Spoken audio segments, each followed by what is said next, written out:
బాలీవుడ్ ప్రేక్షకులతో పాటు south cine ప్రేక్షకులను మెప్పించిన super star Aamir Khan movie Dangal. ఇండియాతో పాటు చైనాలో కూడా దంగల్ మూవీ భారీ విజయం సొంతం చేసుకుని రికార్డు స్థాయి వసూళ్లను నమోదు చేసుకున్న విషయం తెలిసిందే. ఇండియన్ సినిమా ఇండస్ట్రీలో అత్యధిక వసూళ్లను నమోదు చేసిన సినిమాగా ఇప్పటికీ దంగల్ రికార్డు ఉంది. ఆ సినిమాలో అమీర్ ఖాన్ రెండో కూతురు బబితా ఫోగట్గా నటించిన సుహానీ భట్నాకర్కి మంచి పేరు దక్కింది. బాలనటిగా నటించిన సుహానీ భట్నాకర్ ఈ మధ్య కాలంలో నటిగా బిజీ అయ్యేందుకు ప్రయత్నాలు చేస్తుంది. ఇలాంటి సమయంలో ఆమె తుదిశ్వాస విడిచారు. బాలీవుడ్ వర్గాల ద్వారా అందుతున్న సమాచారం ప్రకారం సుహానీ తన 19వ ఏట మరణించారు.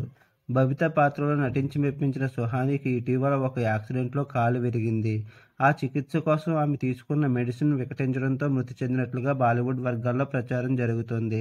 అయితే ఇప్పటి వరకు ఆమె మృతి పట్ల కారణాలపై అధికారికంగా క్లారిటీ రాలేదు. సుహానీ మృతిపై బాలీవుడ్ వర్గాలు తీవ్ర దిగ్భ్రాంతిని వ్యక్తం చేస్తున్నారు. ముఖ్యంగా దంగల్ టీం మొత్తం ఆమె మృతి పట్ల షాక్కి గురయ్యారు. మీకు నా వీడియో నచ్చినట్లయితే లైక్ చేయండి, షేర్ చేయండి, సబ్స్క్రైబ్ చేయండి, కామెంట్ చేయడం మర్చిపోవద్దు. Thank you.